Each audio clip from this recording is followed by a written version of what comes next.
My fork hovers halfway to my mouth laden with sweet potato casserole as my father's words slice through the muted clatter of Thanksgiving dinner. You're nothing but a leech. It's time for you to leave this house. The sweet potato suddenly looks foreign, unappetizing.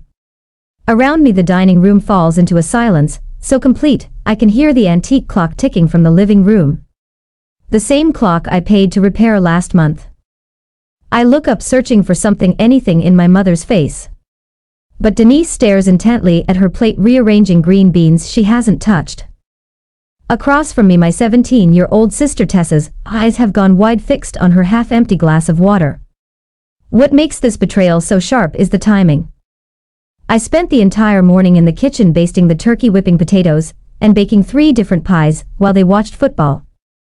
Just 20 minutes ago I shared news about my promotion at work. Now as steam rises from the food I prepared, my father declares me unwelcome. The irony doesn't escape me. My name is on the electric bill that keeps these lights glowing, the water bill that filled the glasses on this table, the grocery receipt for every morsel of this meal, and the insurance statement that covered my mother's doctor appointment last week. Yet somehow I'm the burden.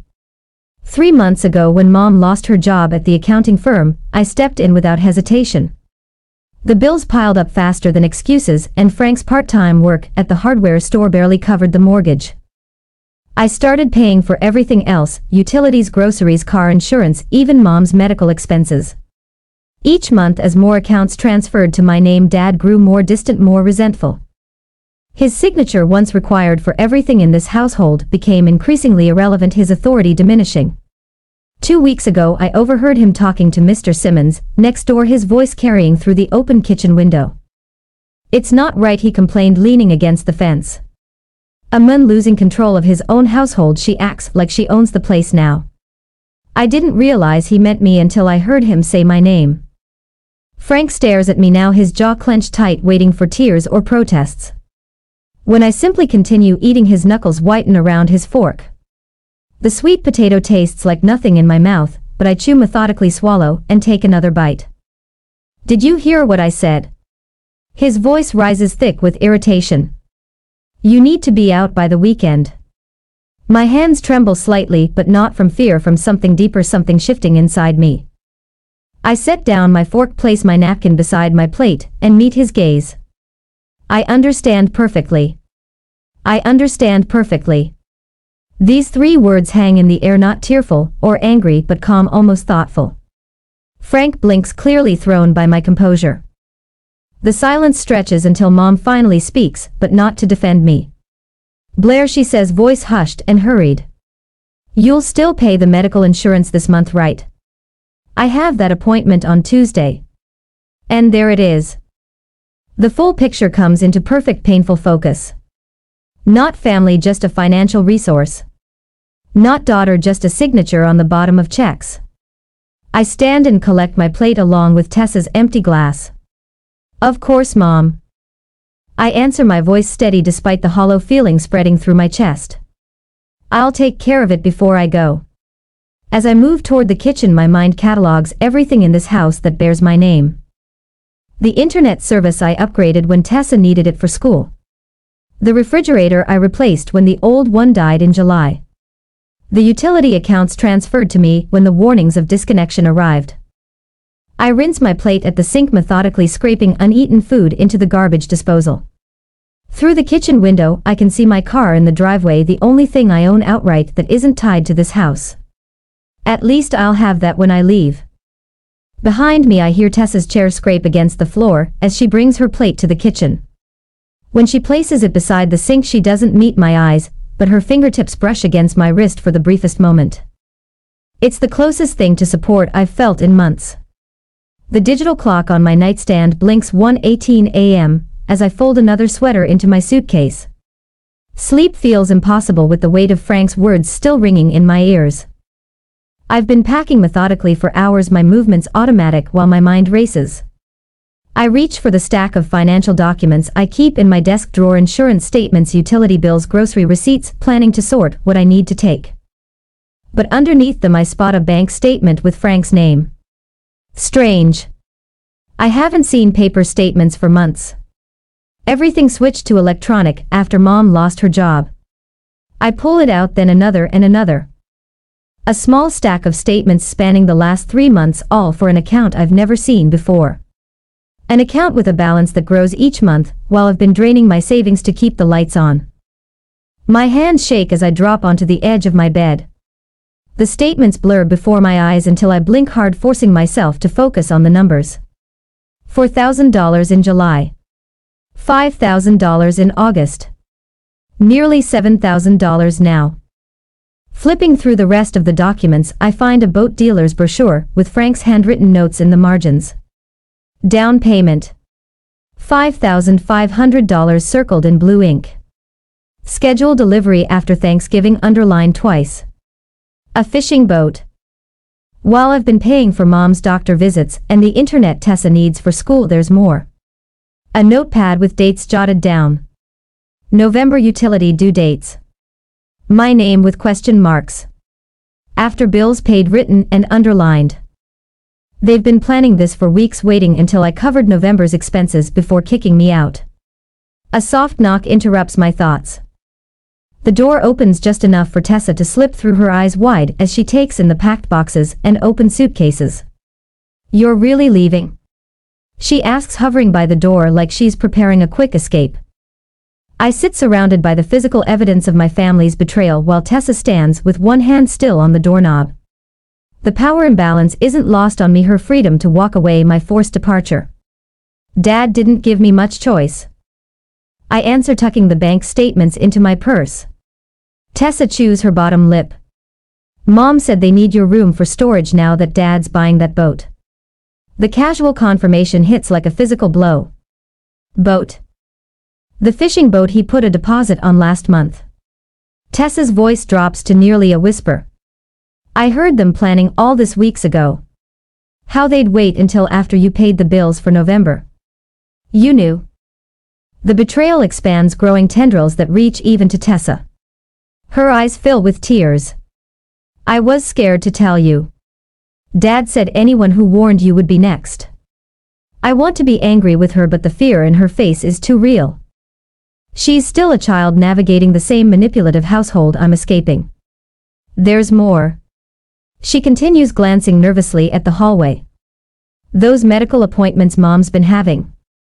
The ones you've been paying for with your insurance. What about them?" Last week she came home with her lips all puffy. She told Dad the doctor said she couldn't drink through a straw for 2 days. Tessa mimics our mother's distinctive eye roll. "It wasn't a checkup, Blair. It was fillers." The room seems to tilt slightly. I've been eating ramen noodles 3 times a week to stretch my budget while my mother gets cosmetic procedures on my insurance. I pull out my bank app, showing Tessa my account balance, $763.42. 3 months ago, I had over $9,000 saved. This is what's left of my savings after covering everything here. I tell her if I'd stayed even one more month, I'd have nothing left. The severity of my situation crystallizes as I say it aloud. I've been on the brink of financial ruin, pouring everything into a family that sees me as nothing more than an ATM, Dad said. "If you try to take any furniture, he'll report you for theft." Tessa says even the stuff you bought. Of course he did. I glance around at the desk I purchased when I started working from home during the pandemic. The bookshelf I assembled myself. The bedding I bought with my first paycheck. He also called the bank today about getting your name off the utility accounts. The time pressure hits me. I need to secure housing, protect what remains of my finances, and untangle myself from the family accounts before they can cause more damage. I reach under my bed and pull out a shoebox. Inside are receipts for everything I've purchased for the house, organized, dated, with my credit card statements attached. The desk, the new refrigerator, Tessa's laptop, the living room carpet, even utility bills with my name clearly listed as the account holder. A small victory in this sea of betrayal. Proof that I'm not crazy, that I've been carrying this household while they plotted behind my back. Tessa watches me sort through the receipts, her expression unreadable. "Blair?" she asks finally. "Yes? What would you do in my place? If you had to choose between standing up for what's right and keeping peace in the only home you have?" As I sorted through these receipts in the middle of the night, I faced a difficult choice. Should I confront my evidence of their manipulation, or simply leave and let them discover the consequences on their own? Standing up for myself might bring closure, but a quiet exit would avoid a painful confrontation. What would you do when the people who should love you unconditionally have proven they only value what you provide? I look at my sister caught in the same toxic environment I'm escaping and realize I don't have an easy answer for either of us.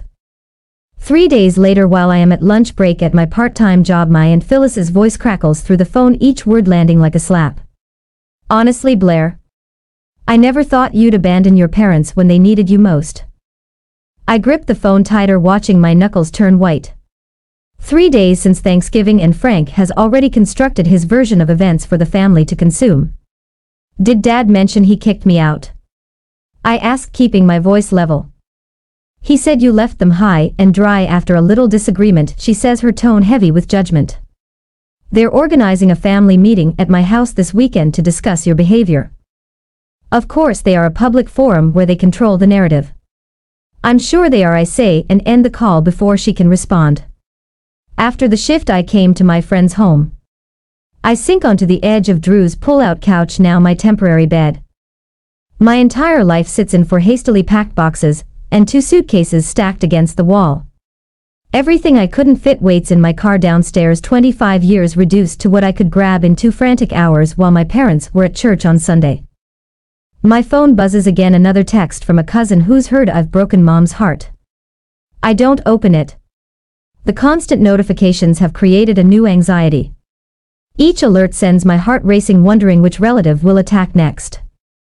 When Drew returns from her shift at the hospital, she finds me cross-legged on the floor, surrounded by paperwork. Operation Financial Freedom. Going well? She asks, dropping her bag by the door. Almost done. I tap my pen against a notebook filled with account numbers. I've cancelled the automatic payments for their utilities, removed myself from their cell phone plan, and called to take my name off their internet service. What I don't say is how the customer service representative laughed when I explained that yes, I was voluntarily removing myself from financial responsibility for my parents' bills. Good, Drew says, settling beside me. Your parents can figure out their own mess. The weight of starting over presses against my chest. My savings account shows a balance that would make most financial advisors wince. 3 months of covering my family's expenses has left me with barely enough for a security deposit on my own place, let alone first and last month's rent. You sure your roommate doesn't mind me crashing here? I ask. Max. He's thrilled to have. The front door swings open and Max bursts in with his enormous golden retriever bounding ahead of him. Blair. Max announces. You have to meet the world's worst therapist, but he works for treats. He tosses a tennis ball across the apartment and Baxter launches after it, all flailing paws and wagging tail. The dog returns, dropping the slobbery ball in my lap with expectant eyes. He thinks you need this more than he does. Max says, his expression serious despite the ridiculousness of the moment. Sometimes the best therapy has 4 legs and terrible breath. When Baxter nudges my hand with his wet nose, I find myself laughing for the first time in days. The sound surprises me, almost foreign to my ears. 5 days after my escape, I sit at Drew's kitchen table, laptop open to job listings that might offer better pay. My current position covers my basic needs, but not the kind of emergency fund I'll need to truly rebuild. My phone lights up with my mother's name. I consider letting it go to voicemail, but something tells me to answer. What have you done? Denise's voice comes through, sharp and panicked. The power's out, the internet's down, and my insurance was declined at my appointment. I take a slow breath, feeling strangely calm. I stopped paying for things that weren't my responsibility. But you can't just leave us like this, we're your family. The desperation in her voice might have moved me once, but now I hear the manipulation beneath it. Family doesn't call family a Leech at Thanksgiving dinner. I say, surprised by the steadiness in my voice. Your father didn't mean it. Her tone shifts to something softer, placating. You know how he gets. I do know, that's the problem. I end the call and set my phone down carefully, as if it might burn me.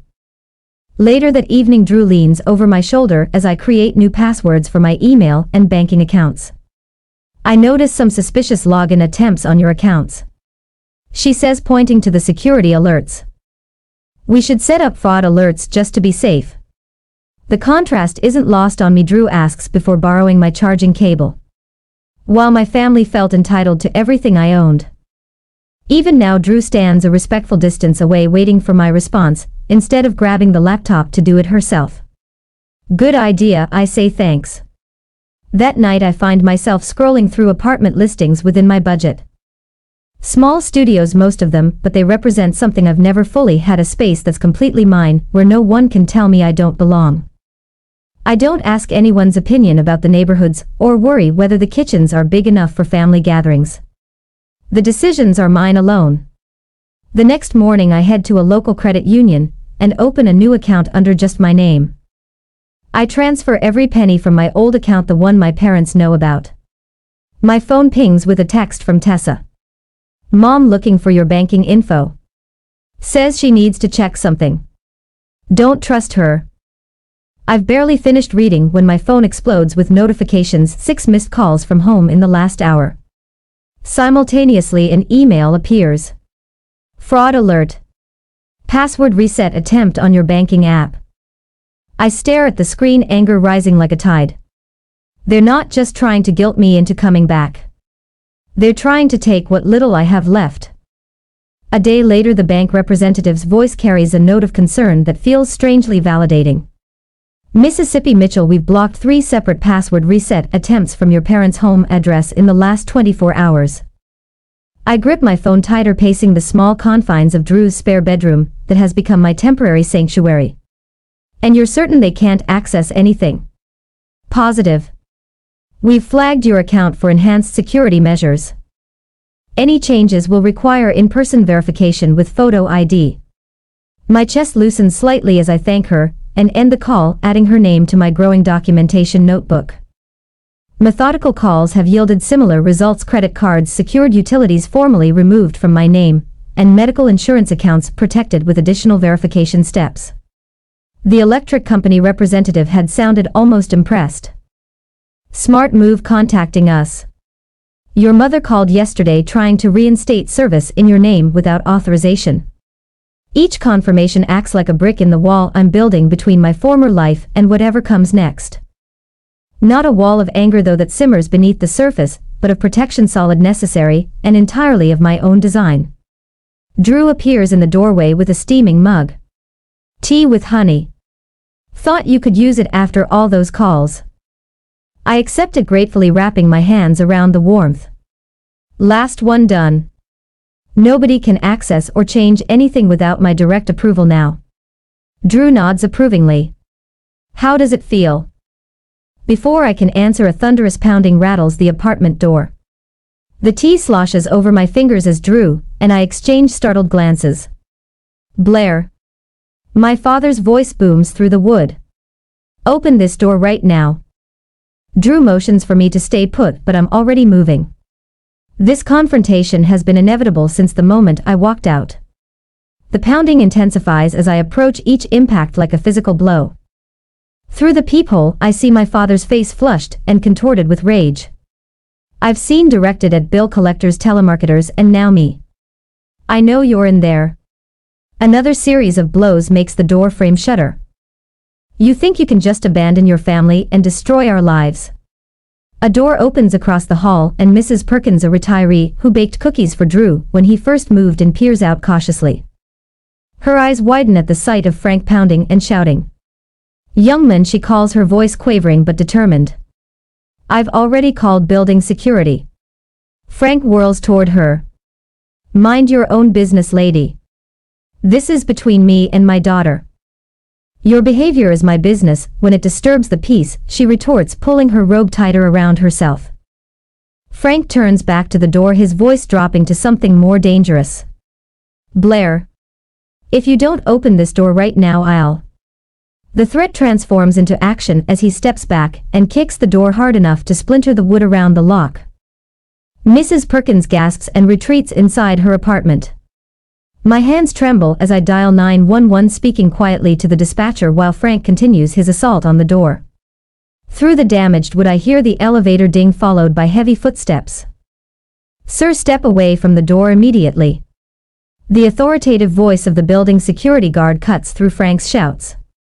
"This is my daughter's place. I have every right. You have no right to damage property or disturb residents. Police have been called." Frank's response is lost in the sound of sirens approaching outside. Minutes later I watch through the peephole as two officers escort my father down the hallway, his wrists cuffed behind his back, while he continues to shout that I'm the one destroying our family. When the police officer returns to take my statement, I provide it, calmly describing the financial manipulation, the unauthorized access attempts, and today's outburst with the same detached precision I've used in my documentation notebook. The officer Rodriguez, according to his nameplate, nods thoughtfully as he takes notes. "Would you like to press charges for the attempted break-in?" The question hangs in the air as Drew returns from speaking with building management about the damaged door. "Yes." I say, the words small but firm, "and I'd like to file for a restraining order." Later, as I watch the police car drive away with my father in the back seat, I wonder, was filing an official report too harsh a response to years of manipulation?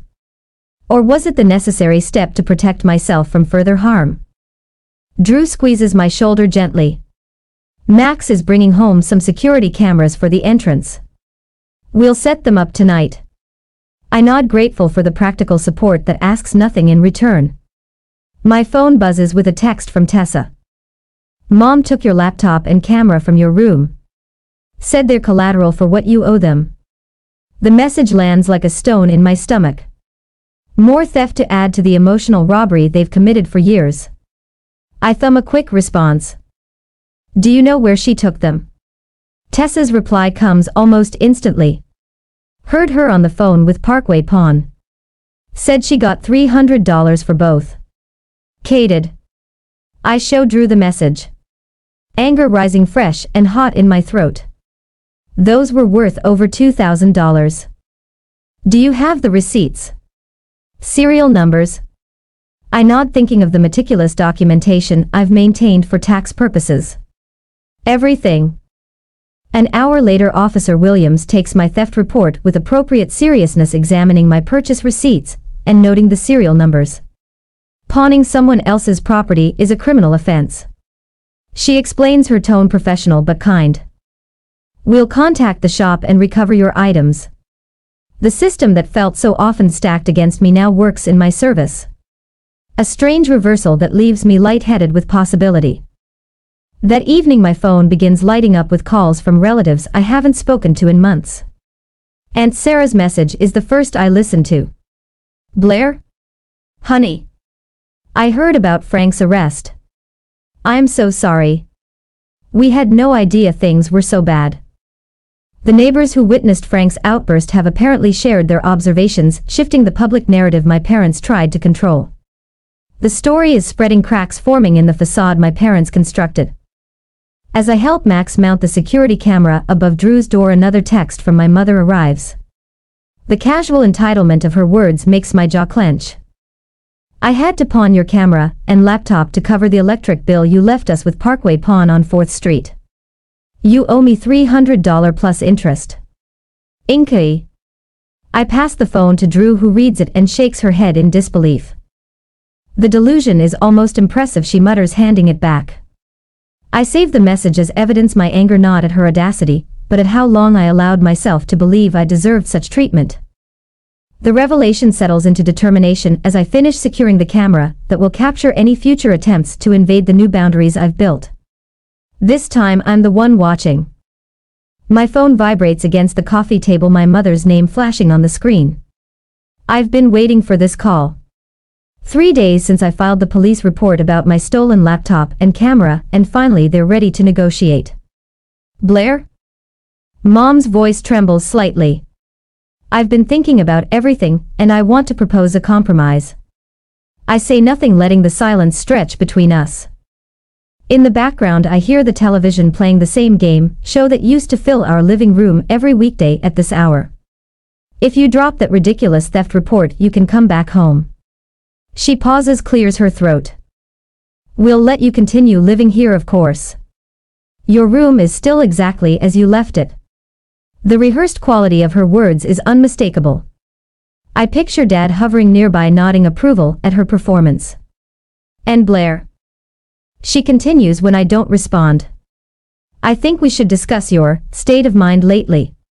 Frank and I are concerned that you might be having some kind of breakdown. That's something our friends and family would understand better than what you're claiming happened. The threat lands with perfect clarity. Drop the charges or be labeled unstable. I take a slow breath. I have copies of every bill I've paid for the last 6 months. I say, my voice steady. I have bank statements showing transfers to your account. I have text messages asking me to pay for your cosmetic procedures that you claimed were medical necessities. I pause. Would you like me to present all of that as evidence? The silence on the other end tells me everything I need to know. The next morning, Officer Williams follows my car to my parents' house. Her police cruiser parked in the driveway sends a clear message to the neighbors who've been fed my father's lies. As we walk to the front door, I notice curtains twitching in windows across the street. Mom answers the door, her smile faltering when she sees the officer. Mrs. Mitchell. Officer Williams says I'm here to accompany Blair while she retrieves her remaining belongings. Inside, the house feels smaller than I remember. Mom hovers nearby as I head straight for my bedroom, Officer Williams following close behind. I've prepared copies of all my financial contributions. I tell the officer, handing her a folder I've been compiling. Utilities, groceries, medical bills, the new refrigerator I purchased in July, all with receipts. Officer Williams flips through the pages, her eyebrows rising. You paid for all of this while living here? Yes. For the past 6 months, since my mother lost her job. Mom appears in the doorway, arms crossed. That furniture belongs to the family, Blair. You can't just take everything. I pull a stack of receipts from my bag and hold them up. I have receipts for everything I'm taking. Would you like to see them? Officer Williams studies my mother's face, then glances back at the financial records. The surprise in her eyes is unmistakable. Mrs. Mitchell, these documents show your daughter has been supporting this household almost entirely on her own. Mom's mouth opens then closes. She retreats down the hallway without another word. I work methodically, packing books, clothes, and the remaining items that are unquestionably mine. Through my bedroom window, I can see the neighbors watching from their porches, pretending to water plants or check mail. Let them see. Let them know the truth. When the last box is loaded into my car, I turn to lock the front door one final time. The sound of an engine draws my attention to the street. My other car that I'd left parked at Drew's apartment, pulls into the driveway, my father behind the wheel. My stomach drops. The spare key. I'd forgotten about the spare key I'd given them for emergencies. Dad steps out, jingling my keys in his hand. His expression is triumphant as he walks toward me. We need to discuss what you owe us before you take this too, he says, gesturing toward the vehicle I'm about to drive away in. I set down the box I'm holding and reach into my purse, pulling out a folder of documents I've been carrying for precisely this moment. This is the title to that car, I say, holding up the paper, and this is the registration, both in my name. Officer Williams steps forward. Sir, that vehicle is registered to Blair. You need to hand over the keys immediately. The color drains from Dad's face as he looks from the documents to the officer. His hand tightens around the keys. I paid for her college. Her braces. 18 years of the keys, Mr. Mitchell. Officer Williams extends her hand. Slowly, Dad's fingers uncurl. The keys drop into the officer's palm with a soft jingle. As she passes them to me, I see something I've never witnessed before: my father's complete deflation. The man who has towered over our family for decades suddenly looks small, diminished. Come near me or my property again, I say, my voice clear and calm, and I'll file for a restraining order. I slide into my car, adjust the mirror, and turn the key. As I pull away from the curb, I see the neighbors still watching. Witnesses to the final act of our family drama. Mrs. Henderson from next door doesn't even pretend to be checking her mailbox anymore. She stands on her lawn, phone in hand, no doubt already spreading the news. In my rearview mirror, Tessa appears in the doorway. She's caught between worlds, one foot in the house, where our parents remain, one hand raised in a tentative wave to me. Her face reflects both sorrow and something else, admiration perhaps. The strength she hasn't yet found for herself. I'm 3 blocks away when my phone buzzes with a text. Tessa. They're blaming me now. What do I do? The light ahead turns red. I press the brake and stare at the screen, watching those 3 dots appear as she types something else, then disappear. My sister, the one innocent party in all of this, now stands where I once did, bearing the weight of our parents' manipulation. The light changes to green, but I remain still, cars honking behind me as I consider what comes next. Sunlight streams through gauzy curtains I chose myself, painting warm patterns across the hardwood floors of my apartment. 3 months have passed since I drove away from my parents' house with Officer Williams' business card tucked in my wallet. The difference between then and now still catches me by surprise sometimes. I run my fingers along the edge of my desk where neatly organized bills fan out like a deck of cards: electricity, water, internet, renters, insurance, all in my name, all comfortably within my budget. No one else's financial emergency is hiding between the envelopes. My bank statement sits open beside them, the numbers growing modestly but steadily each month. The emergency fund I depleted supporting my family is slowly rebuilding itself. 6 months of security, that's my goal. I've already reached 2. The quiet contentment of making decisions without defending them feels like a luxury I'm still getting used to. Last weekend I painted an accent wall deep teal without asking anyone's permission or hearing how I'd regret the color choice. The freedom to make even small choices feels enormous. A year later my apartment buzzes with the gentle hum of conversation and laughter. I slide a golden brown turkey onto my dining table, smaller than last year's but cooked to perfection. The irony of hosting Thanksgiving isn't lost on me. Can I help with anything? Tessa asks, hovering uncertainly by the kitchen counter. My sister looks different now, taller somehow, though she hasn't grown an inch. Maybe it's the confidence she's developing away from our parents' shadow. Your company is contribution enough, I tell her, the words flowing naturally. How different from the tally of expenses I once kept in my head, measuring my worth by what I provided. I move around my space with an ease that would have seemed impossible last November. The dishes don't match perfectly, the table is secondhand, but everything here is genuinely mine, chosen with care rather than acquired through obligation. Drew raises her glass as we settle around the table to found family and boundaries worth keeping. Max and Tessa lift their glasses in response. My sister has flourished since moving into her college dorm 3 months ago. I helped her navigate financial aid forms and housing applications, knowledge from my own journey becoming stepping stones for hers. Later, as Tessa and I sort through scholarship applications at my kitchen counter, she mentions the latest family update. They lost the house last month, she says quietly. Dad's still blaming the bank, the economy, everyone but himself. They're staying with Uncle Rick, but he's already dropping hints about them finding their own place. I nod, glancing at the stack of unopened letters on my bookshelf. 5 envelopes, all from my parents, all unread. Setting boundaries doesn't mean I don't sometimes wonder what they say. They still blame you for everything, Tessa continues, her pen tapping against the scholarship form. But honestly, they're just facing what would have happened anyway. Your money was just postponing the inevitable. I help her highlight a key section on the housing assistance application, thinking about choices and consequences. As I helped Tessa build her independent life, I sometimes wondered if I should respond to my parents' attempts to reconnect. Is maintaining complete separation the healthiest choice when family has betrayed you so deeply, or is there value in allowing limited contact on your own terms? What would you do when those who should have protected you want back into your life after you've finally found peace without them?